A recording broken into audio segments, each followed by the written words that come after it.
there are copies that have the drawings as well. Okay? So you should have 343 pages. And how many drawings are there? Susan, you have them. How many drawings are at the back of your book? There are 1, 2, 3, 4. Four drawings. If you don't have it, check before 257. I just found mine. Loading in the middle. Oh. Oh yeah, that's them, all right. Oh, these the origin, the way. Oh, Yeah, yeah. they're my pages. Okay, those you might want to put those at the back of your book because that's where they're supposed to be. The notes? Oh, I'm missing 40 pages too. Oh, you did? Well, that's good. Nice. 14, so that looks like everybody. So we'll have 14 people. So that's a good size. Okay, so I'm going to lecture for a while, and then what you should have read today was the preface of the thing that you picked up from Noman Coffee, and the first chapter, which is called Maps of Experience. And in terms of this book, you should be reading it now, and also for the next class. We'll go over this in some detail too. So,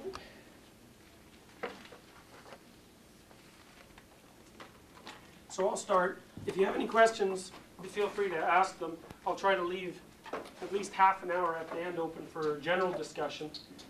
And really, feel free to stop me at any point if what I'm saying doesn't make any sense or if you have some relevant associated issue. Okay. Now, the first thing we have to figure out, basically, is what it is that we're talking about in this course. And so we have to establish the domain of inquiry. That's basically the purpose of today's lecture. The reason I got interested in this sort of thing, as I mentioned to you last week, was because I'm interested in figuring out why people are motivated to commit acts of aggression, really atrocious acts of aggression, because that's the kind I'm really interested in defense of their belief systems.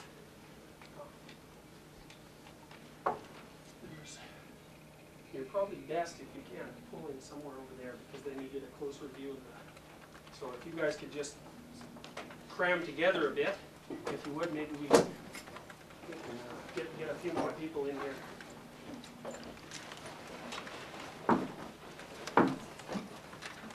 Okay, once again, does everybody here have a syllabus?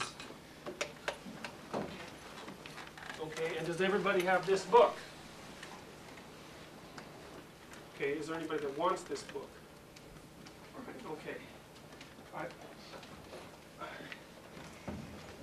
Hi. Just have to write your name and your ID number down.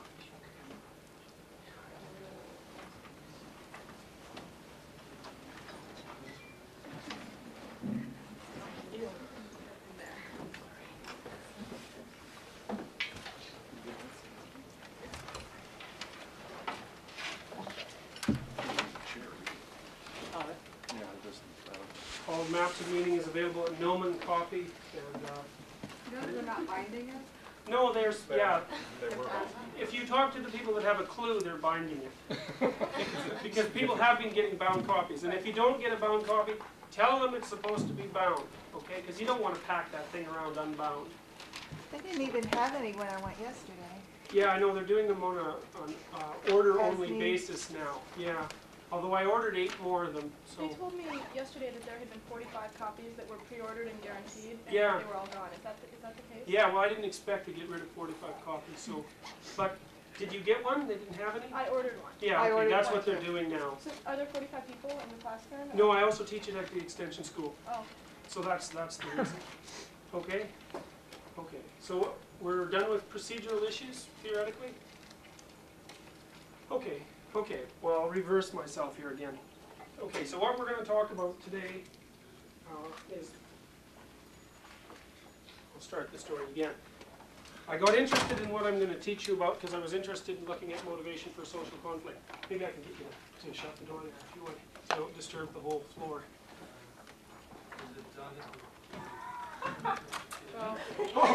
That's me. That must be Ellen Langer's. Is it Ellen Langer? Back in here and I'll let you get, okay?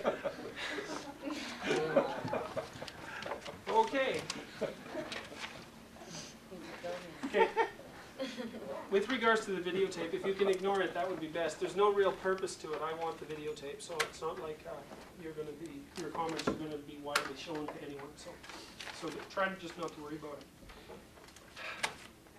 All right.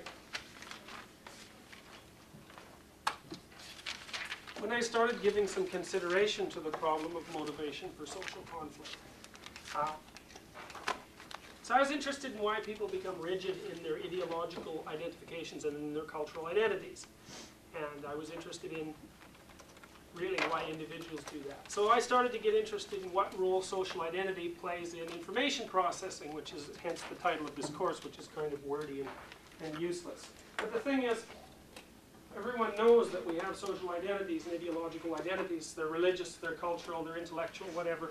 But nobody's really paid much attention to studying how the representations of that cultural identity alter the manner in which we feel emotion, in which we perceive, and by which we act. I'm interested in how our internal representations of our culture modulate our emotional expression. That's the best way to put it. See, you know, your brain basically is programmed as you're socialized. I mean, that's what socialization is for. And obviously, it's socialization that instills cultural identity. And equally obviously, the process of socialization that leads to cultural identity must have some impact on the way you think, and obviously equally that on the way that your mind functions and the way that your brain functions. And see, North American neuropsychologists have been loath to give any consideration to this sort of notion, to think that cultural transformations might have some direct impact on physiological functioning.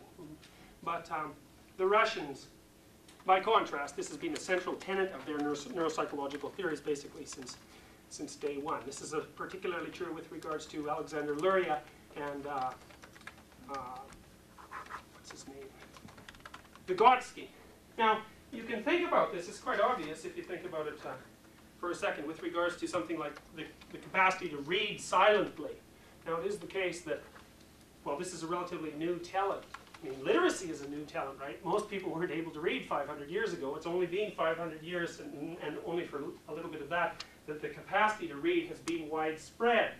And the capacity to read silently is a relatively new development in human history. Now, it's a peculiar thing if you think about it, that nonetheless, the capacity to read silently localizes to a specific part of the brain, which is to say, it's as if you have a part of the brain that's evolved for that purpose. It's the same place in everybody, more or less. There are individual variations.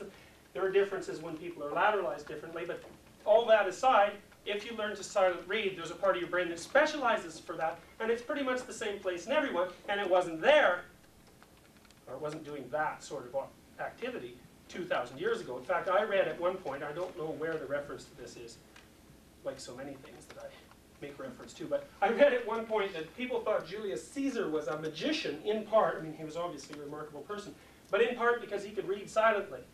He didn't have to read aloud. So it wasn't just reading that was remarkable, it was being able to read without talking.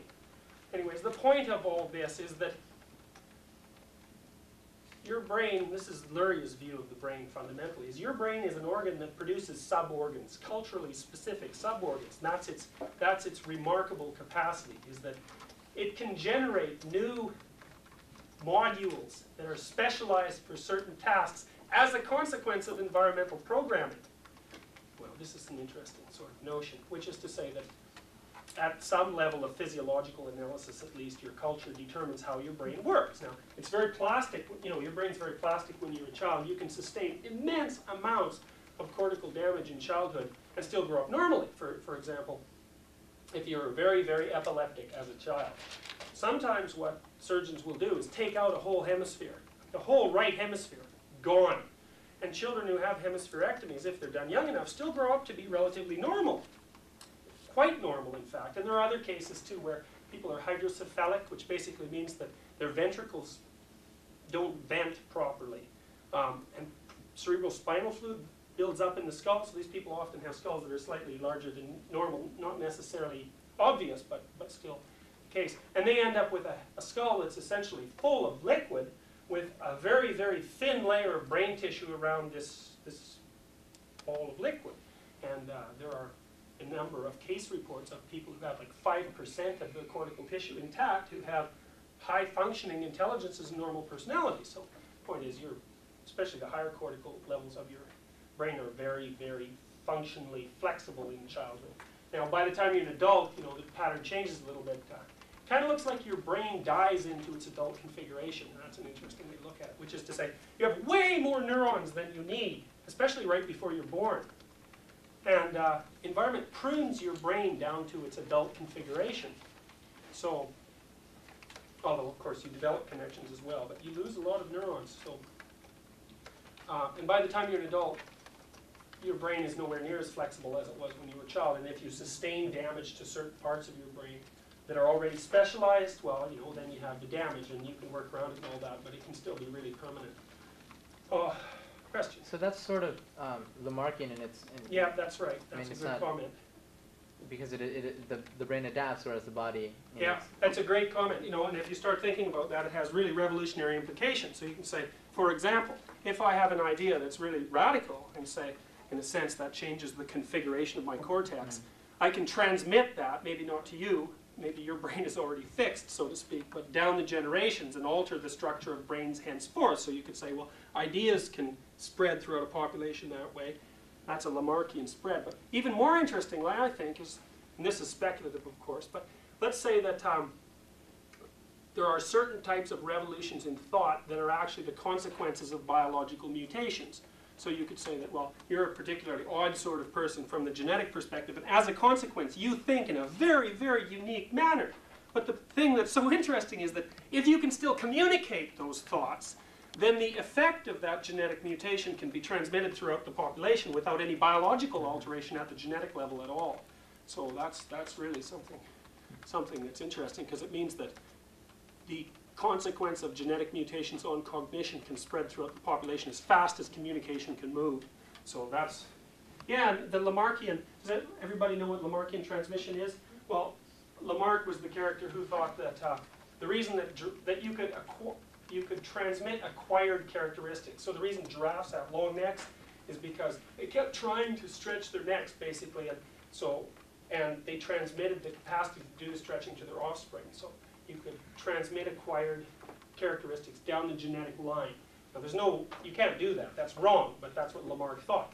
But he wasn't completely wrong, because that is how this sort of transmission works. It's non-genetically mediated accumulation of biological resources. So that's very interesting. So yeah, that's a good comment. Okay, anyways, so that's some of the background to why I'm interested in the neuropsychology of culture.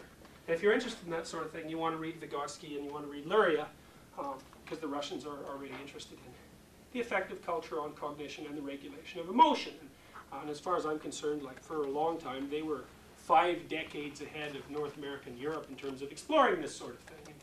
And, I'm not exactly sure why that is, but that is the case. So, okay, well, the first thing that I started to realize, I guess, and this is sort of an emergent realization. It wasn't something that happened early on when I was trying to develop these ideas, but it became a way of making them clearer. And I started giving some consideration, I guess, to the old philosophical distinction between fact and value. Value. And you could say value, well, that's kind of in the domain of what should be, and or ethics. And fact, well, that's kind of in the domain of what actually is, or what was, or what could be, taking the past, present, and future into consideration. It's long been known in philosophical circles that you can't draw any conclusions about what should be, what ought to be, from an analysis of what is, which is to say you can't derive an ought from an is. And there's some sort of divide there, and you can sort of think of that as just knowing the particulars of a situation doesn't mean that you know how to act there. And I think that's really where the division takes place, which is to say that coming up with a description of the characteristics of a place, like let's say you're from a lower working class family and you, by some misfortune, you have to go to a tuxedo ball where there'll be nothing but rich people. You don't really know how to act. You know you can describe the circumstances, you basically know what it is that you're going to encounter, but that doesn't tell you anything at all about how it is that you should conduct yourself. And the other thing that's kind of interesting about that is that how you should conduct yourself, and this ties in directly to what we're going to talk about today, depends on what aim you want to, or what goal you want to pursue. You know, so you have to decide that a priori. If you're going to go to this party, you can say, well, I don't like people like that anyways. They're all capitalist exploiters and they deserve my contempt. And so I'll go there and act miserably and make everyone dislike me, and that'll be perfectly fine. And that's an ought as far as you're concerned. That's a moral injunction. And if you accept that line of reasoning, you're going to act one way. And if your other line of reasoning is, well, maybe I have something to learn in this situation, I'll just shut up and watch, then what constitutes the ought under those circumstances is something completely different. So, you know, you can switch around what the should be is by determining where it is that you want to go. And that's obviously not something you can do with facts. Like, whether you want to be liked or whether you want to be hostile has nothing to do with the objective aspects of the situation. So, yeah, there's a real, so that's a problem. So, that's sort of the background. So let's go into this. Now, we all know that people have belief systems, but we don't really know, as far as I can tell, what that means. It's like, to have a belief system.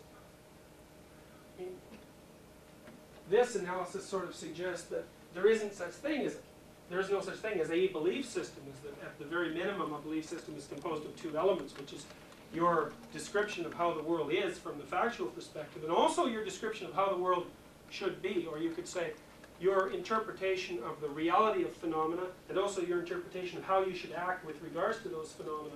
So at the very least, when you're talking about beliefs, you're talking about something that has two constituent elements. Now this has been known for a long time. Now it strikes me that there's an analogous division in human cognition between fact and value that you might describe as the division between science and myth.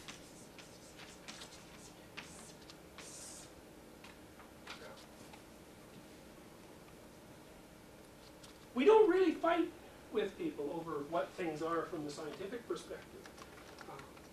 And that's, I think, in part because unless you're emotionally identified with your particular theory, which basically means unless you've imbued your theory with dreams of career, for example, or dreams of prestige, or whatever, one scientific theory is pretty much as good as the next. Which is to say that from the scientific perspective, all facts are equivalent. They don't have any intrinsic emotional significance. You're supposed to be objective with regards to your description of the world. We don't really have to fight about what the world is from a scientific perspective. It's partly because there's not so much emotion involved in it, although that happens sometimes. That's more of a contamination than something central to the scientific enterprise. People are always trying to get rid of that. You don't mess around with your data to make it turn out the way you want it to, because the way you want things to turn out has nothing to do with the scientific enterprise, at least in part. The other thing is, from the scientific perspective, is we have a method of solving arguments in the scientific world. So, right, you can put whatever your competing hypotheses are about the nature of things to a test. And in a sense, if you can't do that, what you're talking about is probably not scientific at all. Or that's what some people think at the very least. So, first of all, there's not a lot of emotion entangled in the scientific viewpoint. And second of all, if there is a problem, a dispute, we have a very, very formalized mechanism for working it out. And people are usually willing to abide by that because, well, it works. It's demonstrated its utility from the pragmatic perspective. Plus, it's comprehensible. You can outline all the rules. I mean, we really have a strategy for that. You don't even have to be very bright to be a scientist. All you have to do is be very thorough and follow the rules. This is made explicit, the scientific procedure. That happened about 500 years ago or thereabouts. We know how to come up with a description of the world from the sensory perspective that everyone can agree about, more or less. Okay. That isn't what we fight with people over, though. What's important to us is not what things are so much as what they mean. And so then the question is, well, in a sense, what does meaning mean? And that's much the same as asking, what is an emotion, or what is a motivational state, or what is a drive state? These things have proved very difficult to nail down in the past. What's the meaning of meaning? But, well, I'm going to give you a provisional definition, and that is that the meaning of something is its implication for behavior. And I mean that literally. Right? And behavior is the act of propelling your body through space. That's at least one dimension of meaning. There are more profound levels of meaning. You could also say that something is meaningful if it has implications for the schema that you use to generate behaviors. That's a more profound piece of information, something that's more profoundly meaningful, because then a phenomena, an event that occurs can change your reaction to whole classes of events. That's a really meaningful phenomenon, but we're not going to discuss that so much today. We'll just stick with the simple definition of meaning, which is implication for behavior. And, well, I'll give an example in the chapter that you were to read today about a girl. Little girl, 3 years old or whatever. She's exploring her environment. And we tend to think that when someone's exploring their environment, what they're trying to do is map the sensory properties of that which surrounds them. I mean, that's how we think. So the girl in the example I used, well, she's wandering around touching things and poking about, using all the exploratory tools that she has at her disposal, some of which she thinks up and some of which she copies. And she approaches an antique table, and on top of the table there's a very fragile green glass antique vase, and she reaches up to touch it in the course of her exploratory activity, and her mother immediately shrieks, "No, don't touch that," comes over and grabs her hand and pulls it back, and sits the girl down and says, "That's not something for you to touch." Well, you see,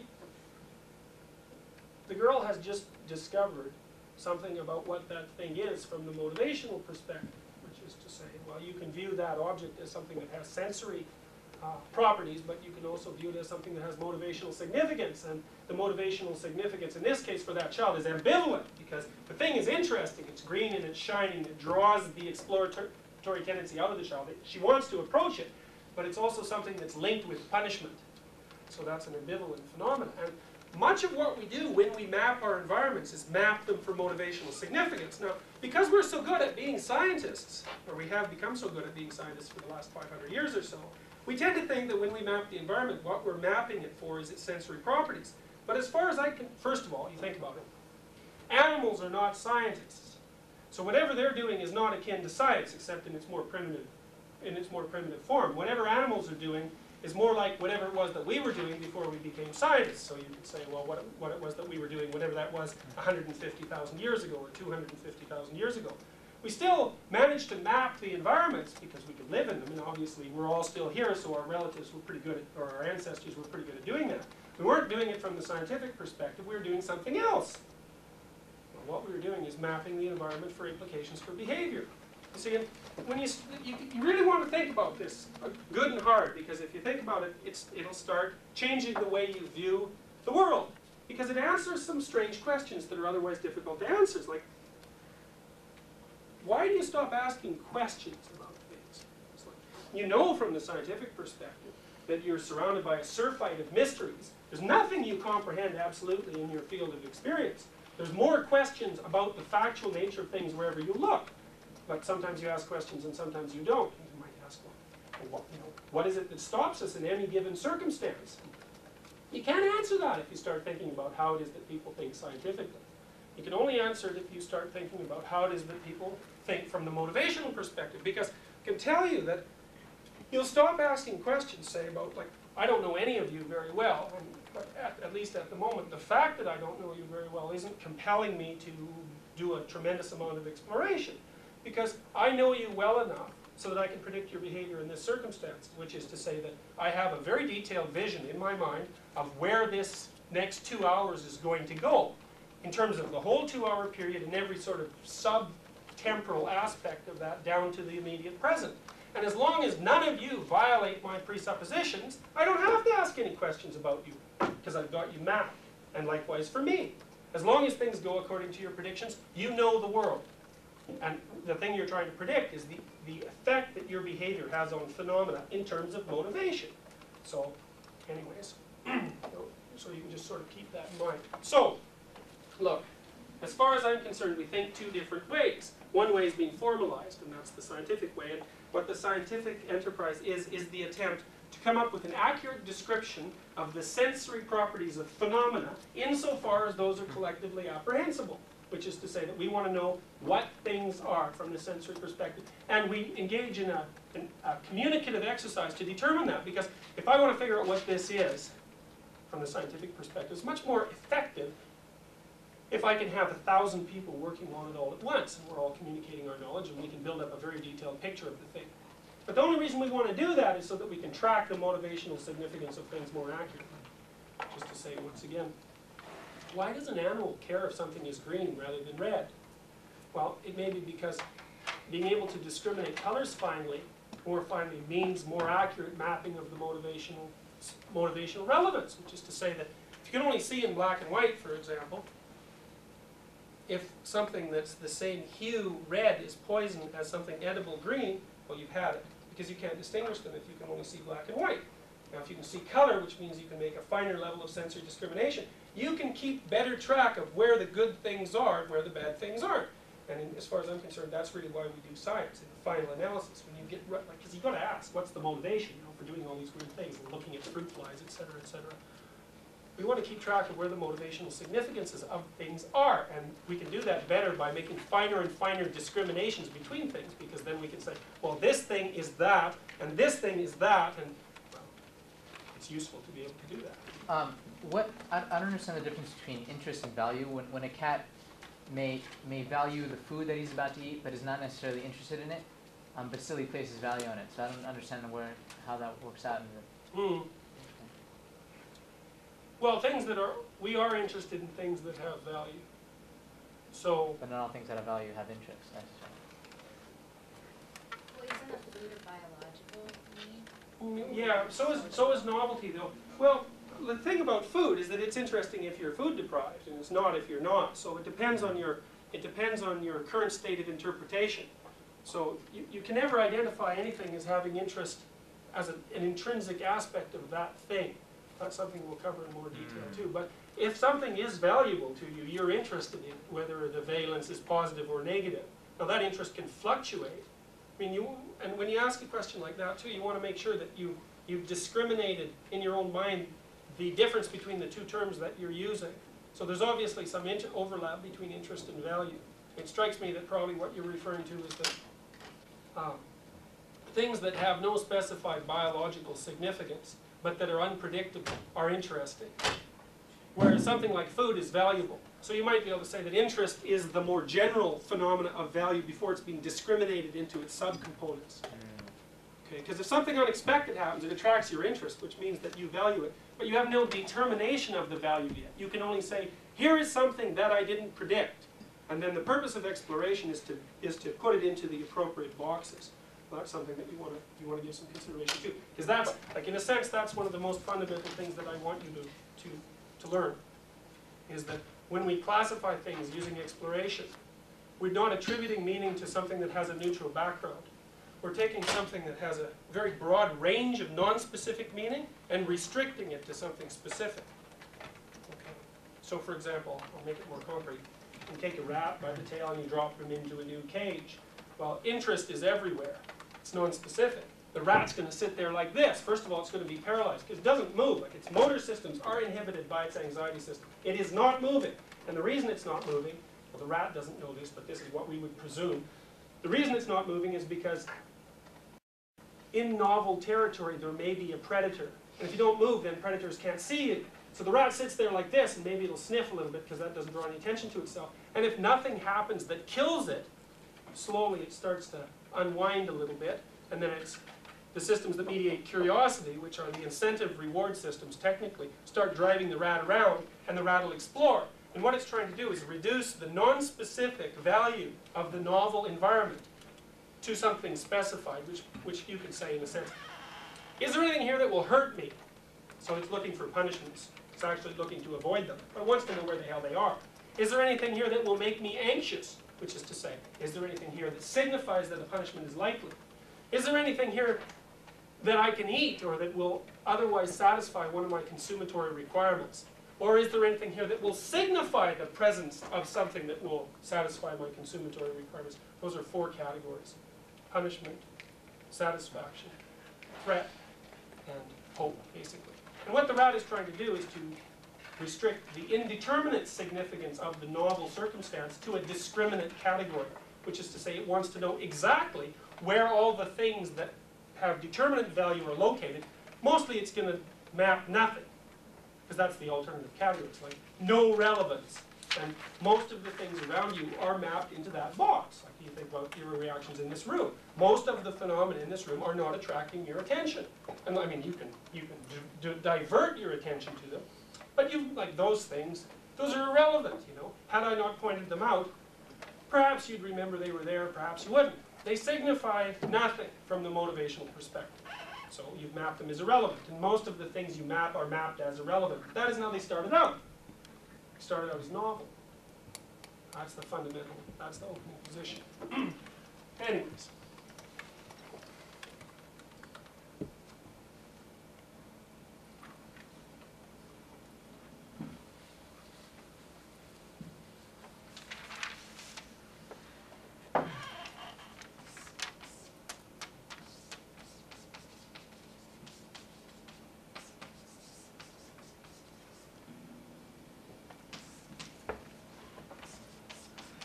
There's a historical progression, I guess.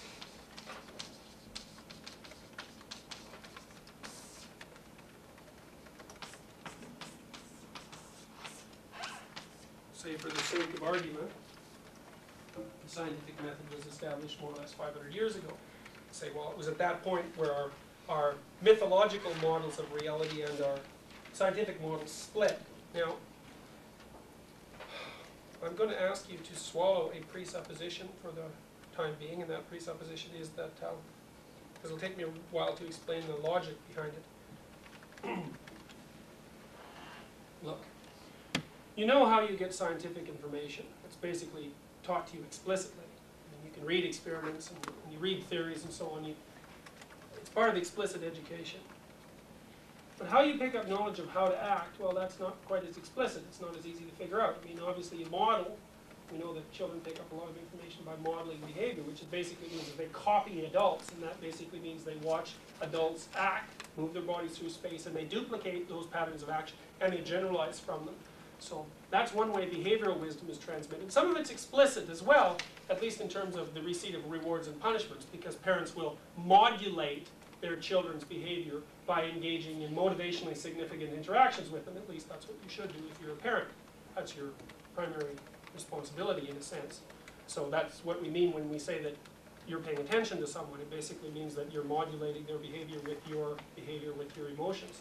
So, like, a child will monitor, or a parent will monitor his child and react positively when something that the parent wants to happen happens, and negatively when something happens that the parent doesn't want to happen. So the child's behavior is, well, that's just classical reinforcement theory, basically. You exchange rewards and punishments and threats and promises and modulate behavior. We do that all the time in our interpersonal interactions. That's part of the reason why people with personality disorders can sort of have an uncanny effect on you, which is to say that if you're personality disordered, you have a really potent expectation about how someone else will behave, usually like a son of a bitch, fundamentally. And if someone with a personality disorder encounters someone who doesn't act like that, they're a challenge to their belief system. And people with personality disorders are extremely good at turning everyone they meet into the same person that they already met. And they do that, I think, by exchanging very, very subtle and covert reinforcements, which is to say, you're engaged with me, I have a personality disorder. Every time you act properly, I'll ignore you or say something contemptuous or look away or do something quite subtle. And every time you act like a miserable bastard, which is basically what I expect, I'll at least pay some attention and possibly even reinforce you covertly. And you'll find, if you get close to me, that it's almost like you're being distorted by a gravitational field as your behavior starts getting pulled in these strange directions. And we do that to each other all the time. And one of the things you might consider is, well, our societies are very large. And we're all engaged in these patterns of mutually modifying interactions, and something emerges from that that's stable. And I guess I would say that the things I'm going to teach you about mythology are the things that I view as stable emergent properties from centuries of reciprocal interaction. So if we're engaged in some pursuit, you're going to modify me, and I'm going to modify you, and neither of us really know precisely what that means. because we're not conscious of all the reasons that we do everything. And that's I mean, it's bad enough if there's only 2 of us, but if there's like 50 of us, well then you can imagine that calculating all the permutations of the interactions becomes virtually impossible. The point is, we will settle into some sort of stable configuration, or not, or we'll all like disappear. Those are the options. And human societies do settle into stable configurations, and we don't really understand how that happens, but we have developed the ability to describe those configurations without understanding them, and I think that makes up a big part of mythology. So myths are the stories we tell ourselves about how we behave when we don't know how it is that we behave, or even why. So I'm going to file that under, you know, things to consider in the future.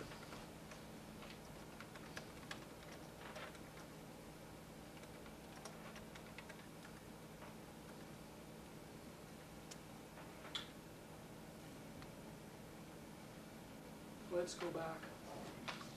Excuse me, Hmm? was there some connection between what the distinction you were just making and the declarative and non-declarative memory that one of the pieces talks about? Yeah, absolutely. Yeah, we'll discuss that in some detail. I think there is. So you have these 3 separate memory systems. One of them is non-declarative, which basically, it's non-representational. That's the procedural system.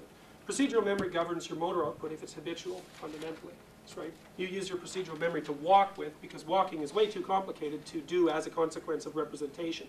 It's like, it's such a complex, well, you can't think about how to walk. It's a habit, it's a skill. It's like if you play the piano. If you know a piece off by heart, as soon as you think about it, well, your fingers stumble over themselves because it's too complicated to think about. You can't handle all that information in your active conscience. Anyways, we've coded a lot of behavioral information in our procedural systems.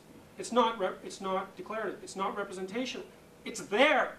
Well, I think part of what a story is it is the representation of the patterns of behavior that are coded in the procedural systems. So you see, like when we're engaged in any sort of interaction, you and I are both modifying the contents of our procedural memory systems by exchanging, to put it very, harshly, by exchanging reinforcements. We do not understand the nature of the pattern that's the outcome of that exchange, but we can watch it, and that's what a story is. It's I think that's our episodic memory system that picks up images, basically, because, well, we'll get into that. Your right hemisphere is good at recognizing patterns, and your behaviors have patterns, obviously. That's why you can predict behaviors. They have patterns.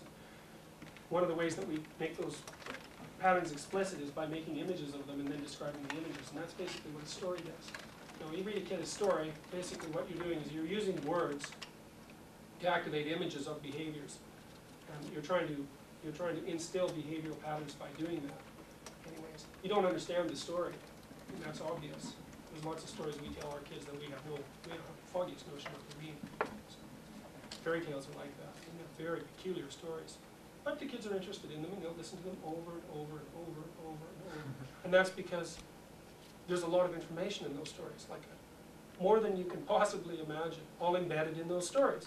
And the person who's listening to it doesn't understand it, and the person who's telling it doesn't understand it, but the information is still transmitted. So, which is very peculiar. It's very strange. So I started thinking about that because I was when I started understanding that religious systems of thought actually had some meaning, that the stories they were telling were accurate, then I couldn't figure out, well, if they're accurate, how the hell did they develop if no one understands what they mean? Which is impossible, right? It's like, how do you develop a system of thought in the absence of any understanding of what the system means? Well, that seems like a completely insoluble problem. It's like, well, Jung pointed out something similar with dreams. He said a dream will sometimes give you a premonition of a future state. And he didn't mean that you could interpret the future by reading your dreams. He meant that the thing that you will become is, in a sense, operative now in its nascent form. And well, that nascent form has more to do with dream structure and imagination than it does with anything explicit. If you can interpret your dreams, sometimes you can see where it is that you're headed. And again, it was the same mystery. How is it that your brain can know where you're going to be when you can't even understand what that means? But that's why this multiple memory system theory is really useful, because you can say, well, look at social animals, for example. Like a wolf obviously does not have a declarative representation of the nature of its social structure. It knows who's what on the dominance hierarchy, and it knows how to behave, but it can't describe its patterns of behavior. They're not conscious, meaning They're not representational, they're not declarative. But they're still there, and they're there because they've been selected for from the Darwinian perspective. It's like these patterns of interaction. There's certain patterns of social interaction that are stable over time. They emerge as a consequence of social interactions. And they emerge way before the groups that have the patterns understand what the patterns are. And our attempts to spin stories, our descriptions of those patterns of action before we understand what they are. I'll give you another example of that. Say, people have said that everything in Freud is in Shakespeare. But the thing about Shakespeare is that nothing in Shakespeare is explicit. It's still all story, right? He was a great spinner of drama. All Shakespeare's plays, which is a reference to behavior, all Shakespeare's plays are images of patterns of action. You could say what Freud did, insofar as you grant his theorizing credence, is make an image of a pattern of behavior explicit, representational from the perspective of semantics, from the perspective of words. Well, it's the same with myths. I mean, myths are full of wisdom about behavior that hasn't yet been made explicit. And now the problem with us, of course, is that we think, well, you know, our heads are full of a lot of bizarre nonsense, and that makes it very difficult for us to figure out what myths mean. And that brings me back to this. This is why I'm telling you this whole story. 500 years ago, the scientific methodology was formalized, and we found out very rapidly. Let me read you something from Jung. He's talking about the typical attitude of the medieval individual. So this is the Orthodox Christian medieval individual. And you have to realize that 500 years ago, although in Europe, say, although there might have been sectarian differences within the Christian community, in most cases, you were Christian not because that's what you believed, but because the world that you lived in was a Christian world. It wasn't like you had 15 different belief systems, all of which were equally coherent, to sort of choose between. It was that the world you inhabited was Christian. That was the explanation of the universe. So, anyways, Jung said, you know, it isn't until cultures start mixing, for example, you can't think like a Muslim if you're a Christian unless you've met one, and if there are none around, well, the issue doesn't even come up. So, anyways, Jung said, how totally different did the world appear to medieval man? For him, the earth was eternally fixed, and at rest in the center of the universe, encircled by the course of a sun that solicitously bestowed its warmth. Men were all children of God under the loving care of the Most High, who prepared them for eternal blessedness. And they all knew exactly what they should do and how they should conduct themselves in order to rise from a corruptible world to an incorruptible and joyous existence. Such a life no longer seems real to us, even in our dreams. Natural science has long ago torn this lovely veil to shreds. Well, at least, you know, from a fundamental perspective, we know perfectly well that the Earth is not the center of the cosmos, at least not in the way that it was conceived of from the medieval perspective. I mean, it was very, very rapidly after the scientific methodology became formulated, scientists were generating observations like mad that seemed to exist in direct conflict with the most fundamental statements of religious systems. It's like, for example, the fact that the sun was at the center of the universe originally, but I mean, we don't even believe that anymore. It's just some, you know, semi-obscure star, not all that particularly powerful, off in some backwater corner of one galaxy among hundreds of billions of galaxies in a universe that's so big that you can't even comprehend it. So, I mean, that's a different picture. And of course, the logical conclusion to draw, well, the same sort of thing happened to Galileo. The heavens were supposed to be perfect from the medieval perspective. I mean, every planet was supposed to have a perfectly circular orbit, even, because the circle was the most perfect of figures. And the moon was supposed to be something that was completely without blemish, since it was part of the heavenly order. Galileo, with his telescope, showed that there were mountains on the moon, and the priests that he attempted to demonstrate this to wouldn't even look through the telescope because, for reasons that we're going to discuss as this course continues. But the point is that very rapidly after the formalization of the scientific methodology, our ability to regard mythic descriptions of the world as valid was essentially destroyed. Well, I think, this is, I mean, I would like you to think about this and see if there's anything wrong with the explanation, because it seems so simple that it's absurd, but I think we made a big mistake of logic somewhere along there, because we made the presupposition that what we were doing when we were doing science was the same thing that we were doing when we were doing religion, which is to say that what religion was an attempt to describe the world in the same terms or attending to the same phenomena that we attend to when we're doing science. So then we have the general attitude that, well, what religion was at best was sort of a science with an abysmally poor methodology based on, you know, erratic and unpredictable and biased observations that were all designed to produce a given end. All the religious people seem to have sort of swallowed that more or less whole, as far as I can tell too, because, I mean, with obviously these are generalizations and there are certain exceptions, but people still seem to believe that whatever it was that religion is doing is the same thing that science is doing. It's like a different viewpoint in the same plane. So you get these weird arguments, say, between fundamentalist Christians and evolutionary biologists. They're talking about different worlds, and they don't know it on either side, you know. So that I want to tell you, at least in part, what the nature of the world that the myths describe is, and how it differs from the scientific world. And like the basic premise of this is that what myths are concerned about is the world that you act in. That's what it's trying to describe.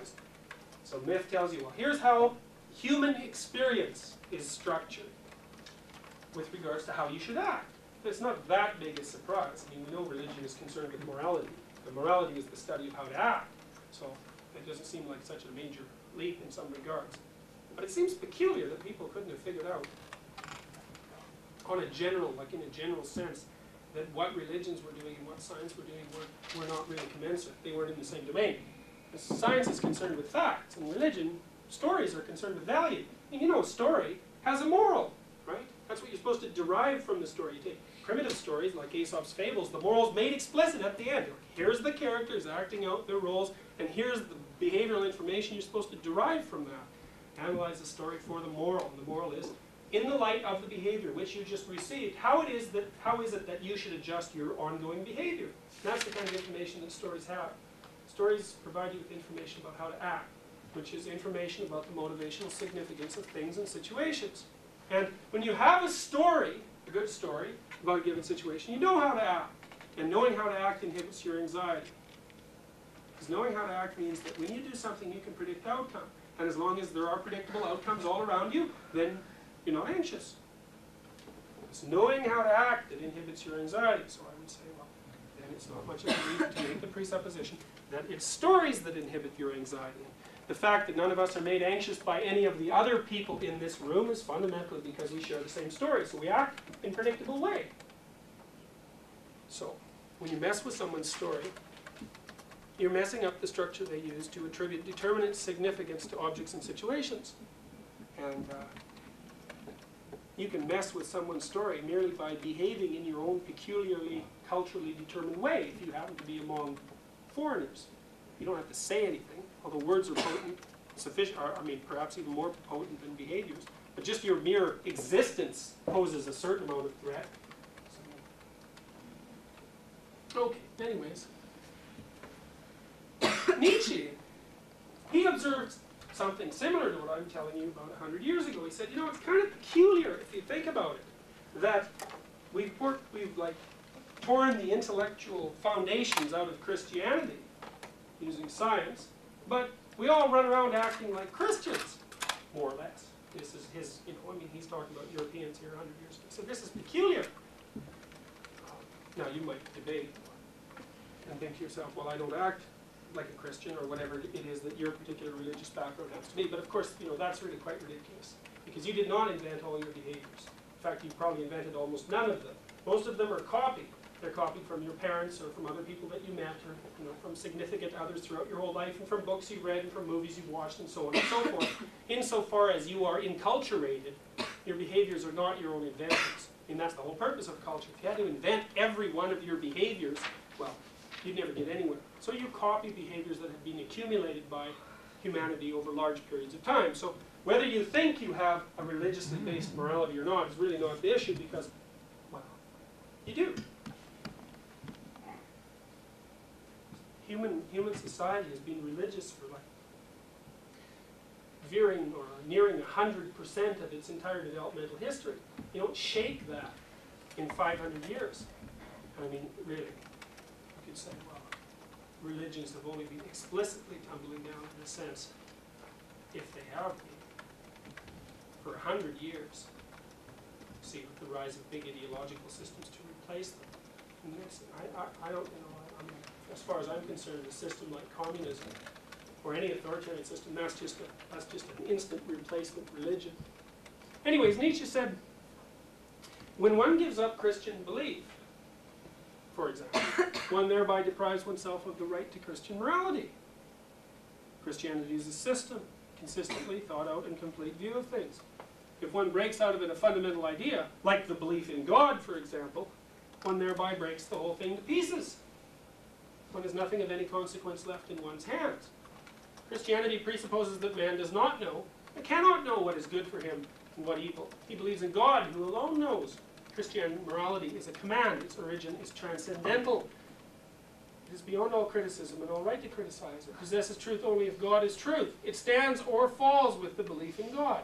If modern Westerners really do believe they know of their own accord, intuitively, what is good and evil, if they consequently think they no longer have need of Christianity as a guarantee of morality, that is merely the consequence of the ascendancy of Christian evaluation and an expression of the strength and depth of this ascendancy, so that the origin of modern morality has been forgotten and the highly conditional nature of its right to exist is no longer felt. What Nietzsche is basically saying is that the fact that you might think that you can have a morality without a Christian, that we're talking about Christian morality in this particular circumstance, but it could be any morality that's derived from a system that was predicated on the notion that there was some transcendental being. The fact that you can think that you have a morality that will last without that belief is proof of how potent that belief system is actually being. It has worked so well and protects you still so well that that you can be incautiously convinced of its lack of necessity. I noticed in your footnote on that here that you said he had originally said the English. Yeah. Was he? I mean, I know this applies sort of to character of belief systems in general, but he was referring, was it, or was he to the sort of moral realist philosophers? Yeah. To Because that English tradition, which I think was about the same time.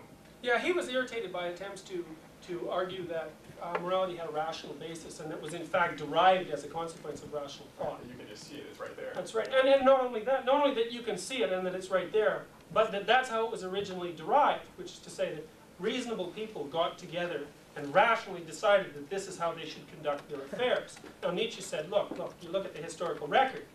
You behave first, then you figure it out. And there's huge gaps of tens of centuries between figuring out how to behave, or between acting and then later being able to say how it is that you act.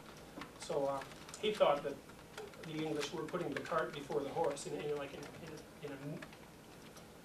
an immense manner, having no vision for the length of historical development. So after that happens and then you make declarative representations of it, then for instance when a new person is born and you teach them declaratively, you teach them verbal stories about their religion, for example, does that get into their behavior? I mean, so that then by listening to the stories about God, they actually learn the behavior, like the procedural level of how to act, and without believing the verbal representation? Yeah, well that's a good question. I mean, I don't know exactly what impact watching stories has on behavior. I mean, I think really what watching stories probably does to you is reconfigure your conceptions of the present and the future so that the motivational significance of things shifts and that has a consequence on your behavior. Although, but you also have to realize that, movies and books and so on portray heroes. And heroes are models for emulation. And a model for emulation is essentially someone to be imitated. So I don't think that you can write off the direct impact of the story on behavior. And when kids play, for example, when they pretend that they're something, what they're basically doing is embodying an imaginative representation of a pattern of action. And that is what their play does, at least in part. So there's some direct effect, I think. So, okay. Anyways, Nietzsche said, look, we have no rational reason for having for continuing to behave in the way that we've behaved in the past, which is to essentially adopt Judeo-Christian presuppositions in European society, because we don't believe in the fundamental We don't believe in the fundamental premises of the system by which those moral rules were generated. So you could say, well, Christianity, Judeo-Christianity is a tree of presuppositions, and we live out here in the branches.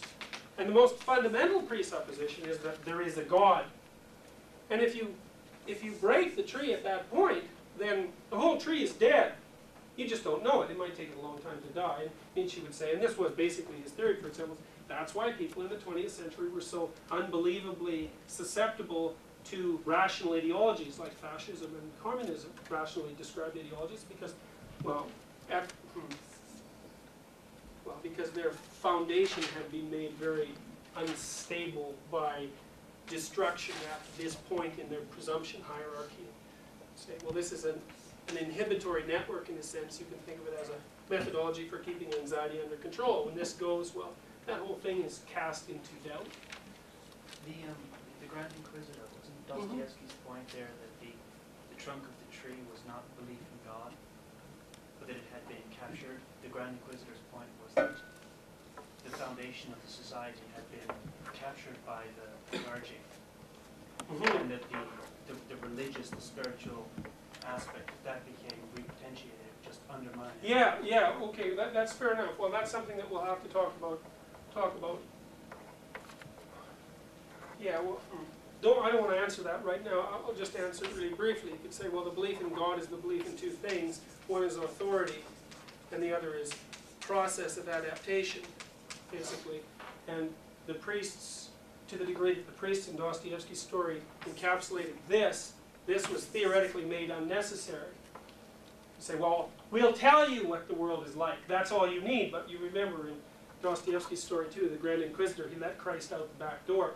Because that's why that's a brilliant story. I mean, it's the ending that does it. It says, well, even though the Grand Inquisitor is a fascist fundamentally, he's representative, I think, in that story of the Catholic Church. Tremendously potent authoritarian structure with sufficient flexibility to allow the active process some small measure of freedom in which to operate. What did you say the process was called? Well, in Dostoevsky's story, the process is Christ in the Grand Inquisitor. He's the active spiritual.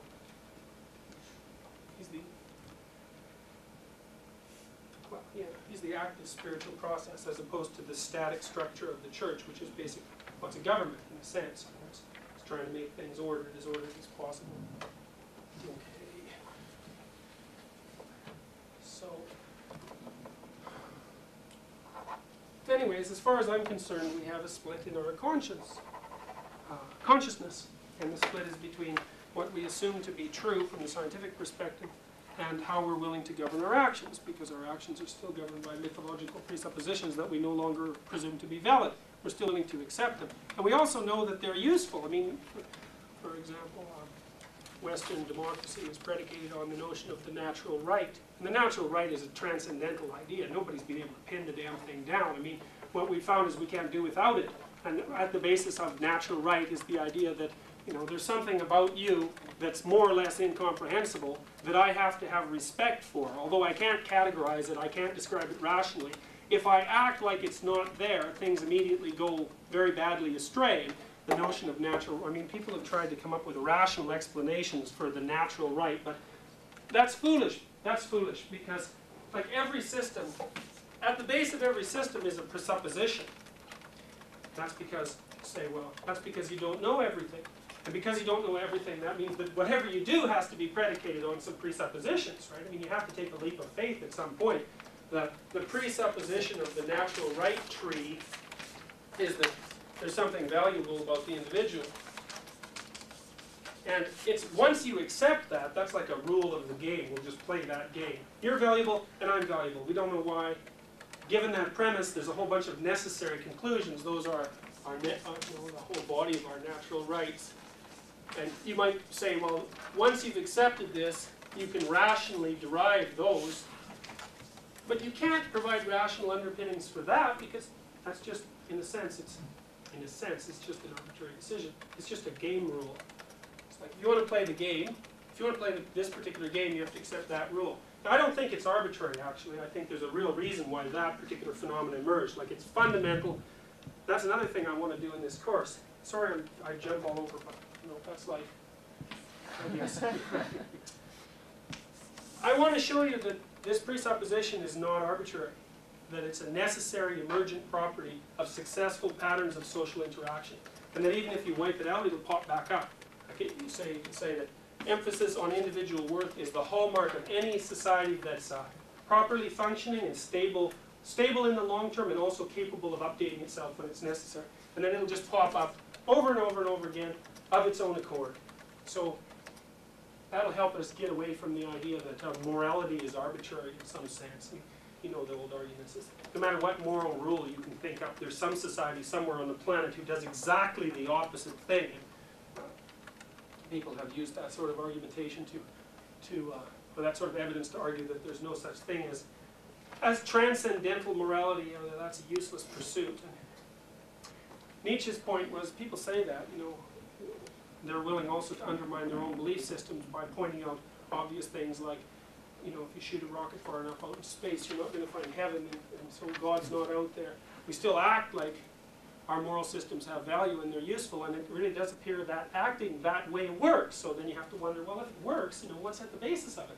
And it's really interesting. Like, when I first started thinking about these ideas, there was still a lot of debate on the world scene in the sense about how it is that we should conduct our affairs. At the very least, there was two major sources of, or two major bodies of ideas that were in like deadlocked competition. And one was authoritarian, more or less, the communist bloc. They had their notions of how to configure the world. And then there was our side, and we were basically at each other's throats, and that was very disturbing to me at the time. But that's sort of all fallen apart now, with any luck.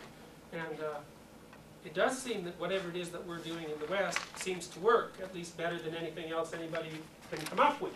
So Nietzsche was arguing that this morality has transcendental origins. You can't have it if you don't accept the transcendental origins. You might think you have it, but that just proves that you don't understand it. It's also the case that this morality, which has transcendental origins, works. And it also seems to be the case that its presuppositions are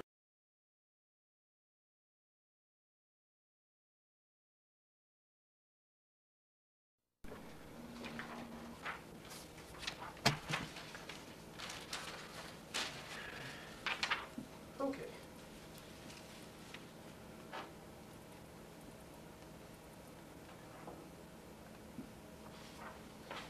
I said I wanted to allow some time for discussion, so I just want to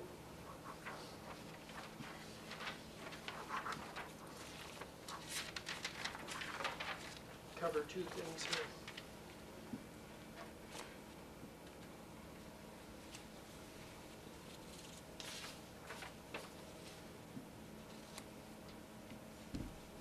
Okay. Let's look at this. Myth is concerned with morality, and morality is how to act. Nietzsche pointed out 100 years ago that the fact that there was morality was a much more difficult problem to solve than which morality was right. I guess in a sense, the fact that there is morality is the question, one of the questions that we're going to be addressing in this class. Why is there morality? What does it mean that there is morality? And given that there is morality, is there anything that can be said about it that's universal across moralities? Like, see, that's another thing. Is we know that within different moral systems, there are differences of opinion about what should be done. Sorry, across moral systems, there are differences of opinion about what should be done. But the fact that there are moral systems seems to be a universal of human culture. So there's something universal in the domain of morality at the level of analysis that says that every human culture has a morality.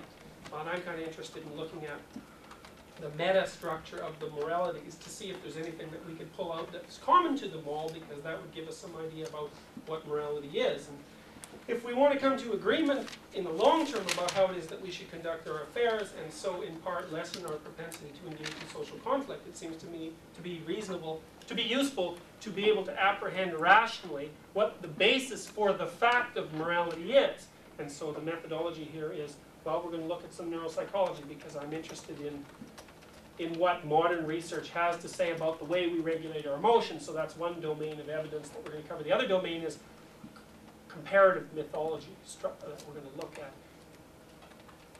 Mythologies from different cultures and see if we can extract from them what their central structure is to see if there are any commonalities in that structure. So that's basically the notion. Say the basic issue here is how can the current state of experience be conceptualized in abstraction with regards to its meaning? Which is to say, well, that's what knowing how to act means. So what are the significance of the phenomena that you currently apprehend? Say, meaning means implication for behavioral output.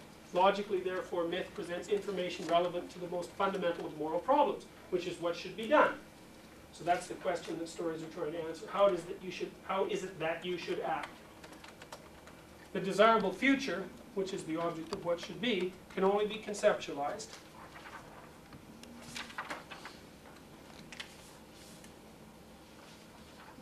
Sorry.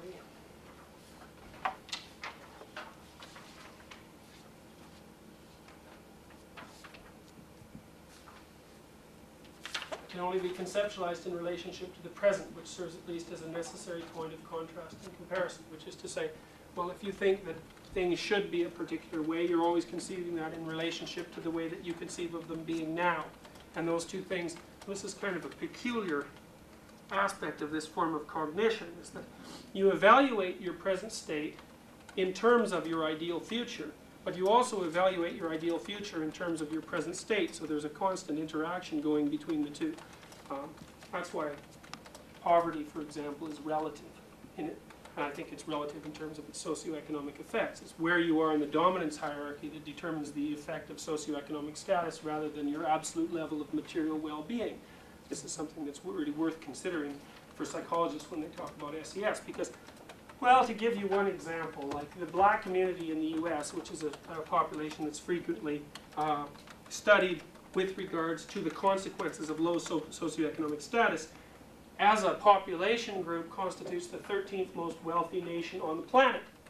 You can also say, so that's kind of interesting when you're thinking about things in absolute terms.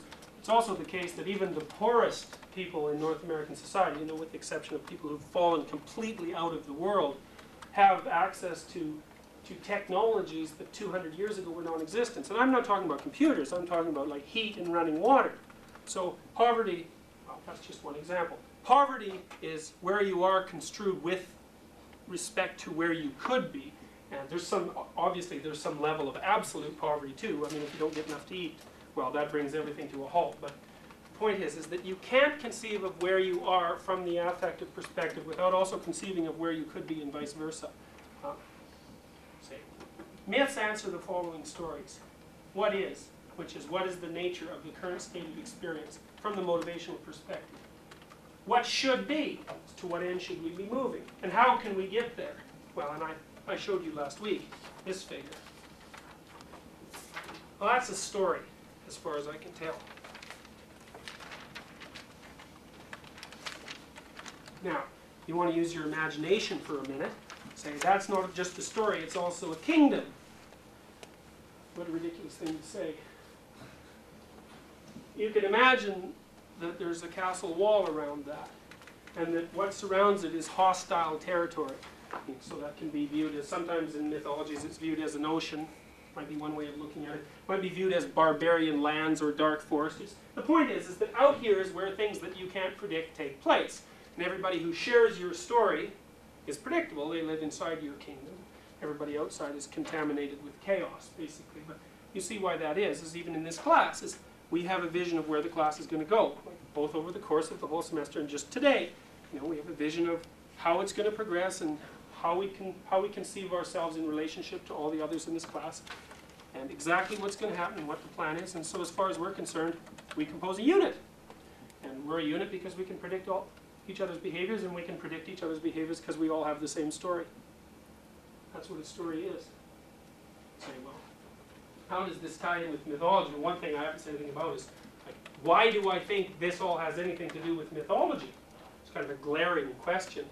So Well, you look at the Christian viewpoint, for example, and say, want to map it onto this structure. Well, Christianity gives you a picture of man. That's what myths do. And Christianity says, well, what is man? Contaminated by original sin. That's a hereditary taint. It's like, you have it. Whether you deserve it or not, it's there. In desperate need of redemption, and living in a sea of chaos and misery, basically. I mean, this is a pretty negative. This is a pretty negative summary, but it'll do for the present purposes. That's our present state. It's like, and we don't want to trivialize this. The Christian perspective basically is, look, there's something fundamentally screwed up with the world.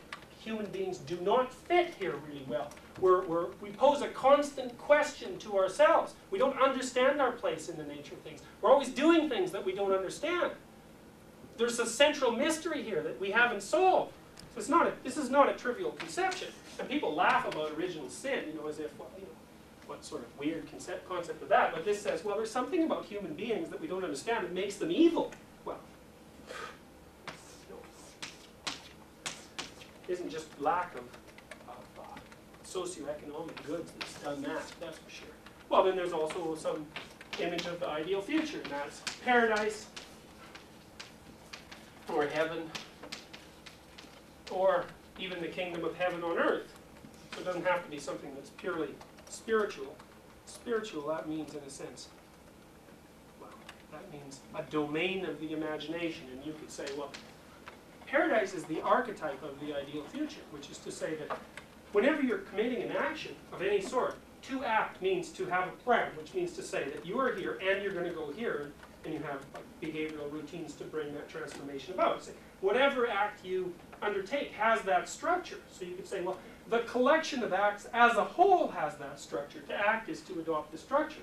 You could say, well, you could abstract out from all the particular notions of your ideal future some abstracted meta-notion of the ideal, and that would be paradise.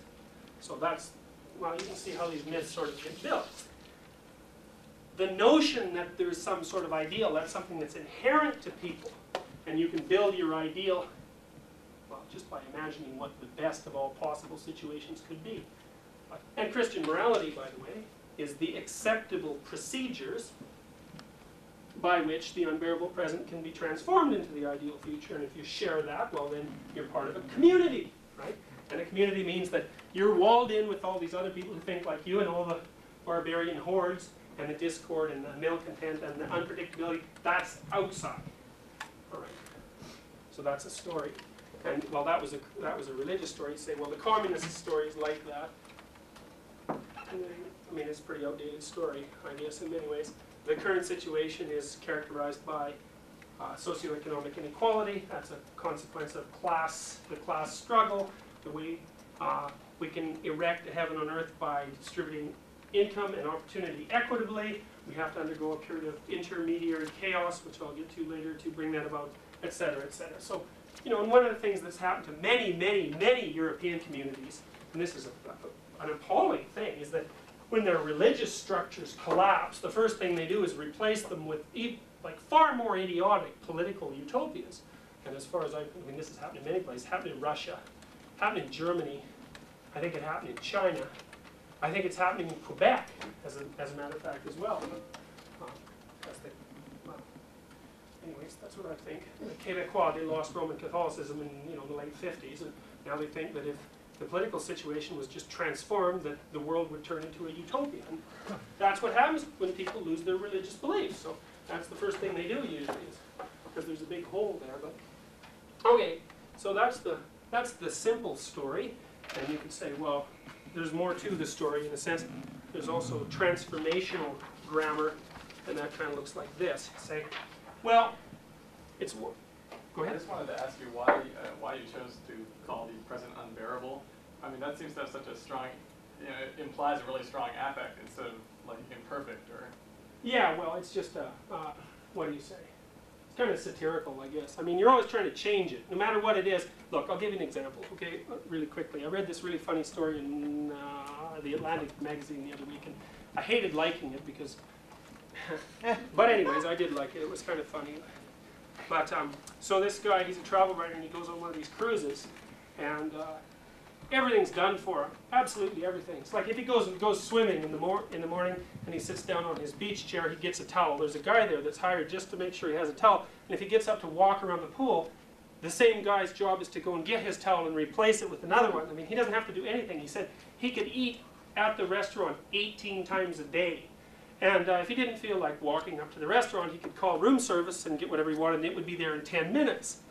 All right. As he said, for the first 3 or 4 days, he was really guilty about this. Like, he couldn't stand the fact that, well, it's often, people from the third world often man these ships, by the way, because they'll work cheap. And anyways, he was real guilty about being weighted on hand and foot, basically. And so for the first 2 or 3 days, he was sort of racked by guilt. But by the end, he said, and this is quite funny, he said, by the end of the trip, having adjusted to his new circumstances, he was finding himself increasingly irritated by the fact that when he called for room service and they brought him a sandwich, they always put it too close to the little decorative orange slice, and the edge of it got soggy.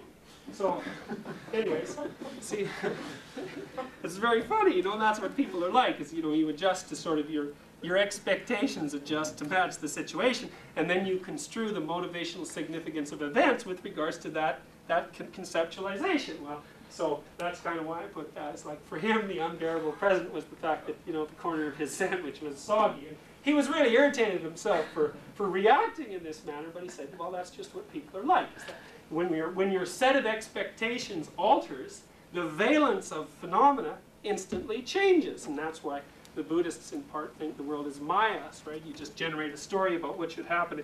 You can switch the valence of phenomena virtually at will, but not entirely at will. I mean, there's still certain constraints. So you're always trying to run from this, in a sense, to get to this. It doesn't matter what your situation is.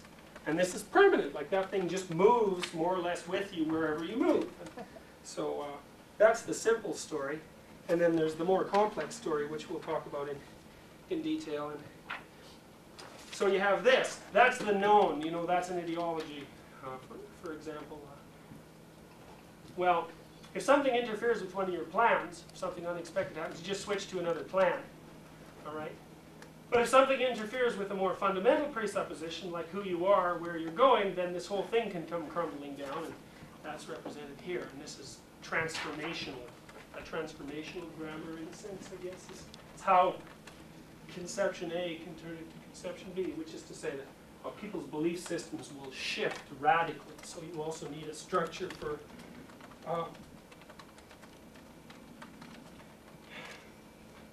you have a belief system, that's one thing, and you need one. But you also need a process by which your belief system is updated. Because your belief system is supposed to map the environment, and the environment keeps changing. And now and then, you have to undergo a fundamental revolution in your beliefs. And that's basically what this is pointing out. Is that you have a, well, you know, the example I gave, you'll read about it in detail. It's like, first of all, there's a little story in the book about this guy he's going to a meeting, and he's going to be a real star at this meeting. And his elevator's late, so he thinks he's going to be late. And the fact that the elevator's late is really distressing him, because he's construing the significance of that with relationship to his meeting. So that makes him mad, and then he's down, he goes up in front of the building, and now he's kind of late for his meeting. It's a few blocks away. Like, anybody that gets in his way, it makes him mad. It's like little old ladies or lovers out for a stroll or whatever. He construes their existence with regards to his plans. So if he had lots of time, well, they wouldn't bother him at all, but the fact that he's late makes him a ball of irritation. So anyways, when the elevator doesn't show up, he has to shift plans. He goes down the stairs instead. Well, that's a minor league irritation. Well, say when he gets back, he's done with his meeting, and his boss calls him into the office and says, you're fired. You're incompetent. You're the worst employee we've ever had. Well, he had visions of being a star in his head, was evaluating everything with regards to that. Still being quite irritated about the fact, say, the elevator wouldn't show up. Like, now something's really happened to him that's a major league discrepancy. You know, it's blown out a few fundamental presuppositions. It's knocked out his version of who he is and what he's doing and of where he's going. It's blown in the whole structure he uses to interpret the motivational significance of phenomena. And that means that an event that's not emotionally neutral has taken place. It's an event that has a tremendous amount of emotional significance. He's very anxious and he's very depressed. It's like you could say in a sense, and we'll try to outline this in more details, his motivational systems are no longer regulated. He doesn't know what anything means anymore. And when you don't know what anything means, everything makes you anxious. That's a problem. That's what this represents. So he's down here, everything's gone chaotic. He said, I don't know who I am anymore. And that happens to people, you know. Then you have to reevaluate your whole past and your present and your future. Your whole story shifts. Everything changes. And maybe you can do that, or maybe you cut your throat. Because that happens to people too when everything falls down. You know, they just can't handle it. They're overwhelmed by their negative emotions, and that kills them. That's the end of them. Well, let's say he pops back out of it. He's a little bit more humble this time. Figures out maybe he didn't like his goddamn job anyways. He should have done something he wanted to do a long time ago. Maybe he wouldn't have been such a bastard and got fired in the first place. Says his conceptions of who he is and what he wants to be have changed. His emotions are re-regulated. He interprets the world from a slightly different perspective, but the meta structure of the perspective is still the same, right? He was here in this kind of structure when he was there. He's still in this kind of structure here. It's just that the contents of the structure are different. So there's a stability, well, there's a stability in structure as well as flexibility for change within the structure. This is the big mythological story, by the way. It says, you can look at this all sorts of ways. I'll try to diagram this out later. These are castles, kingdoms. Say, this is a dominance hierarchy. We'll discuss that in some detail later. It's like, if you're in a corporation, for example, you share a dream with everybody in the corporation. And you arrange yourself in a power hierarchy to attain the goals of the corporation. And to get from here to here, you move up the dominance hierarchy, and it's in your best interest under those circumstances to keep the corporation going and also to prop yourself up the levels of the dominance hierarchy.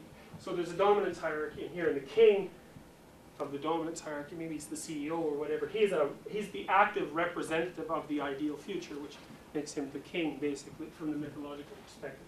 Anyways, so that's a community. This is a dragon.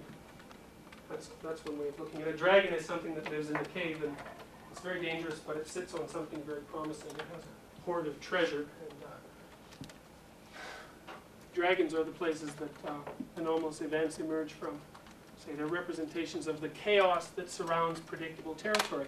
The thing about chaos is that it's threatening and promising at the same time. Now, in those little circles, Yeah. it says that the adaptive behavior is a planned sequence of adaptive behavior. Yeah. Now, and it seems that you've presented that the majority of our behavior is not able to be planned or formulated declaratively. Yeah. Do unplanned adaptive behaviors fall inside the little circles or in the meta? All I meant really by planned is that, like, you draw on your reservoir of habitual behaviors and put them into play to attain certain ends. So it's like even the guy rushing to the meeting, he doesn't have to think about how to walk. Like those sequences of behaviors are already habitual. He just says, well, the plan is I will walk there. So that's all I meant by that, is that you just have, like, your conceptualization of your present state is somewhat general, and so is your conceptualization of your ideal future. But you have specific plans to move you from one state to another, and you can shift between them. So, like I said, this is a simplistic viewpoint of that structure. We'll look at the real structure of that much later in the course. But that's all I mean by it. It's just, those are sub-routines that will enable you to pursue your goal. That's all. So what if you're doing something that is an adaptive behavior? It's not something like walking. It's something like trying to make a good impression on. Well, but what if you're taking some sort of mythical knowledge that you've gotten about how to behave to make things work out, but you can't formulate that as a plan, and you have this goal, and this is how you're getting there, but you haven't planned to get there that way. You're just trying to get there. The whole point of psychoanalysis is that you can have plans that you don't have a representation of, right? I mean, isn't that not only plans, but even representations of the ideal? Right. You can have Sure, all kinds of things absolutely. Yeah, well, it depends on their level of representation. So you can have fantasies that you haven't made explicit. Like this, by the way, I think this is a fantasy, and so is this. It's the fantasies that guide your motivational judgments, your dreams about the future. If you don't know what you're doing, then you engage in exploratory behavior. You know, so you say, well, I have this ideal future in mind, but I don't know how to get there.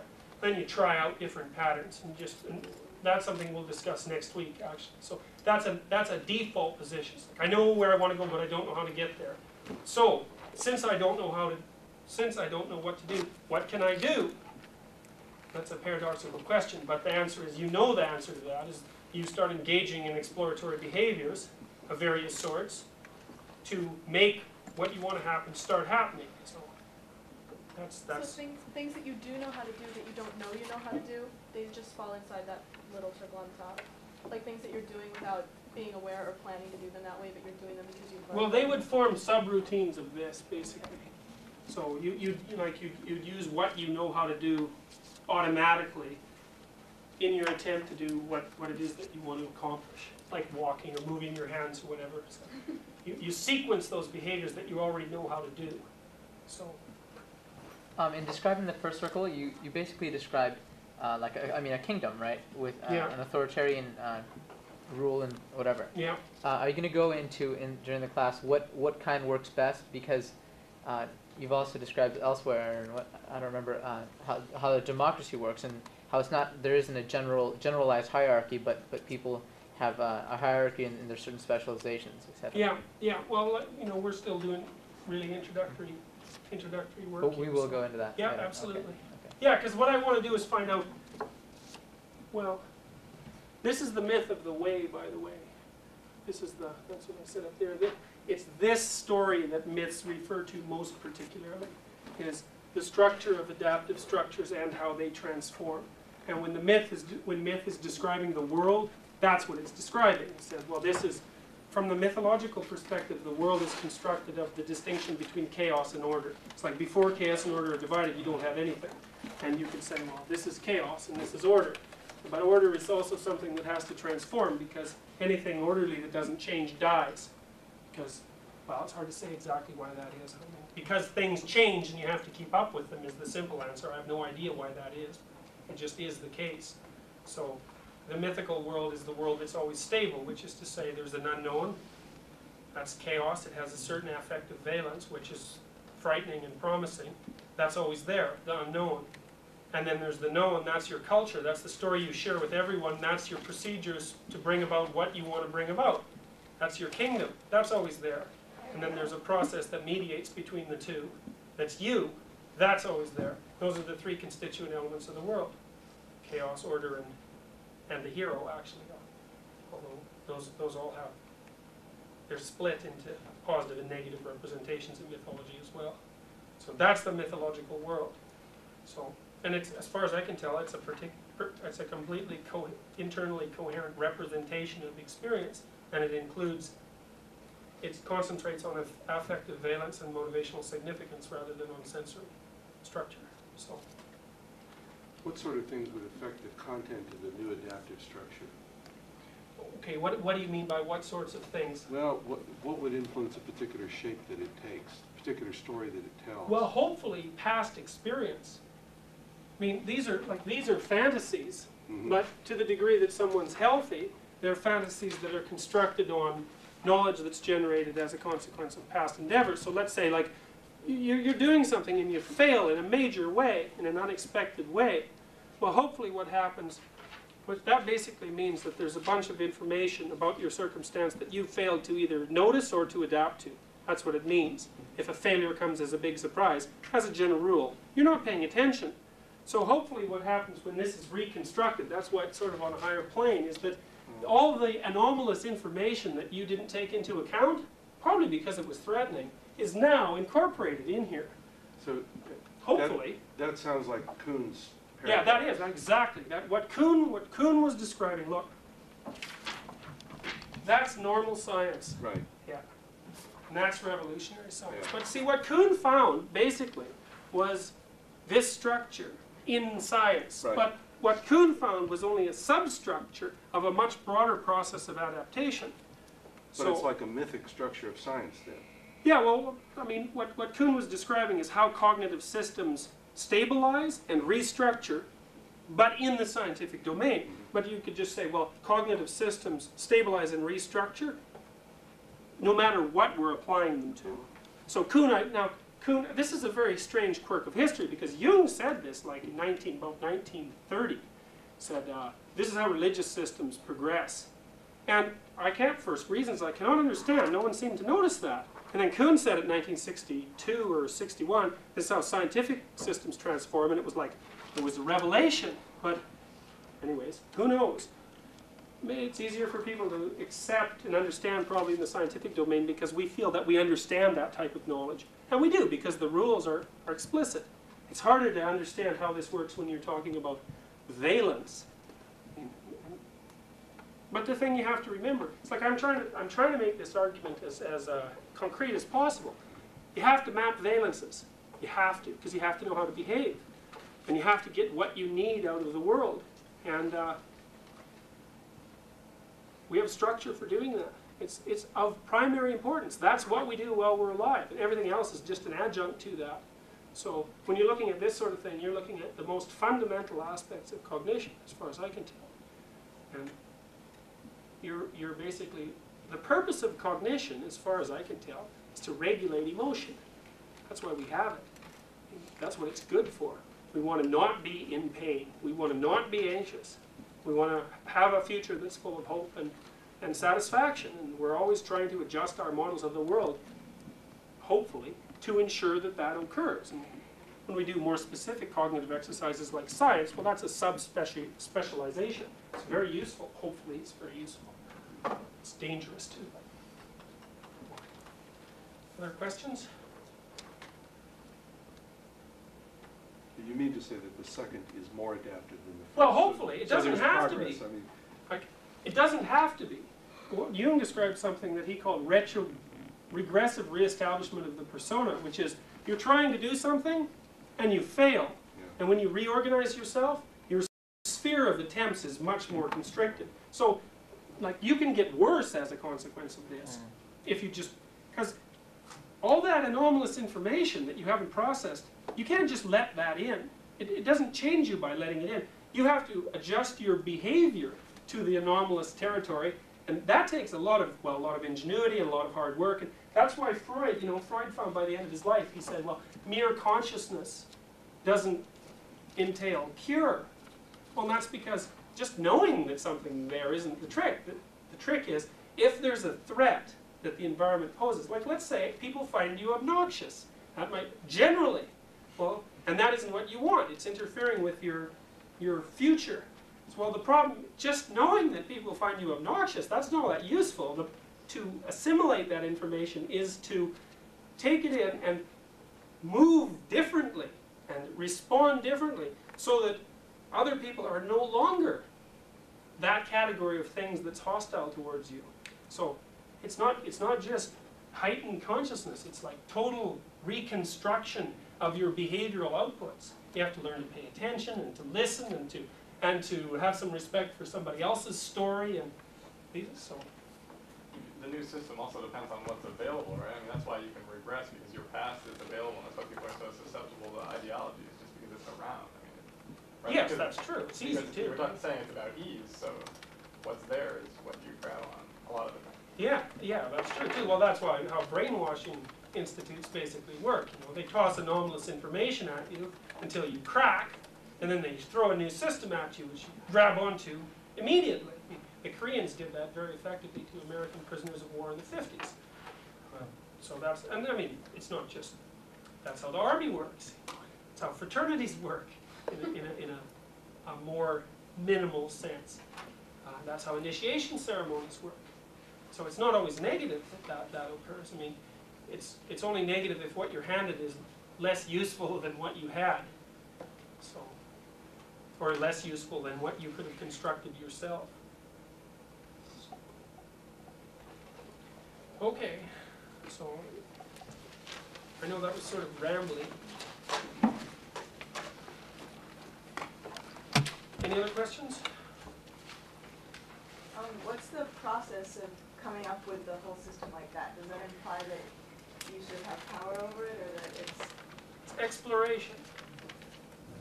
what? I mean, the whole process of coming up with a system like this. Where are you by doing this in the system? You have conscious of it, are you? You're here. You're the thing that moves from here to here. But, I mean, if you're the person who comes up with this system and Yeah. plans it out like that, Yeah. you're still doing That's what right, you're that's describing. right. That's why the way is the proper path of life from the mythological perspective. And to identify with the way is, instead of identifying with this or with this, knowing that they're temporary, is to identify with this, because it's the only thing that's constant across the constant span. So you say, well, there's known territory and there's unknown territory, and there's the process by which one is generated out of the other. And you said, well, where does the individual fit? Basically, where are you? Well, if you're doing this voluntarily, then you're identifying with the process by which cultural information is generated, rather than with the information itself. So that makes you always in the proper locale, so to speak, to construct the world. That's where all the interesting occurrences take place. That's a proper place to live. I'll close with an example of that. Say, well, here's another symbol that you're all familiar with. That's Tao. And Tao means two things. It either means the way, depending on the translation, the way, which is that, or it means meaning. So to live in Tao is to live in meaning. And this symbol is a symbol of the totality of the world. And why is that? Well, it's because this is chaos. And that's usually given a feminine connotation for reasons that we'll discuss later. And this is order. And it's chaos, and it's the split between chaos and order and the mutual coexistence that makes the world. And this dot is black because anything orderly can immediately be turned into chaos, more or less unpredictably, and sometimes by your own efforts. And chaos can also be turned into order. That's why this little dot's white, also by your own efforts. Exploration does that. And Tao, the man who lives in Tao, lives on this line, with 1 foot in order and 1 foot in chaos. And the reason for that, see, that's where all the interesting things are happening. That's where the information is flowing. If you're all here, you predict everything. Well, that's secure, but it's boring. And it's not just boring symbolically. It defines boring. There's no new information happening here. And if you're here, well, you're so overwhelmed with new information that you can't do anything with it. And you want to be here. And if you're here, then you're doing this. You're paying attention to anomalous information, always. You're allowing that to destabilize this structure when it's necessary. Well, you have to do this. That's the hero in the belly of the beast, by the way, or the sun that hacks its way out of the dragon at night and back up. So that's the path of the hero. And in terms of systems that are stable over time, an authoritarian system says, this is not necessary. So it decays as things change. A system that's properly balanced said, well, we need this, but we also need this. And therefore, we're going to have to allow a certain amount of disorder into the system so that flexibility can be maintained. So, and the trick is balance. It's like too much novelty, everything degenerates. Too much order, everything petrifies. You want to be right on the proper edge, and the way that you can tell you're on the edge when you're interested in something. That's the sign that says, you say, well, there's an affective signpost that tells you when you're here. If you're here, you're interested. If you're here, you're terrified. If you're here, you're bored. You want to be right in the middle of that. And then, well, that means your brain is on in its optimal, in an optimal manner. Because your sensory systems are properly heightened, because you're a little bit anxious. You're doing a lot of exploration. We find that pleasurable. Like, that's left frontal activation. People like that. That's incentive, reward, pleasure. That's what cocaine does to you. It says, when you're here, you're on. It's analgesic too, which is kind of interesting. Is that like flow? Yeah, it's not quite though, because the problem with things like flow, and this is Joseph Campbell's thing too, is they're always talking about following your happiness. This is not right. To get here, what you have to do is look at things that you hate. Well, the problem is no one will buy a book that tells them that. It's flow. No, but this is a major problem. Problem with New Age philosophy in general. It's the anomaly that you have to face. And the a priori motivational significance of an anomaly is terror. has. Otherwise, people would be in flow all the time, and they're not.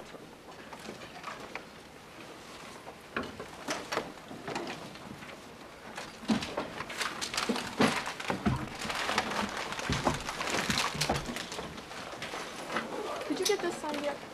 Yeah. Sure. Not with him. Actually, I don't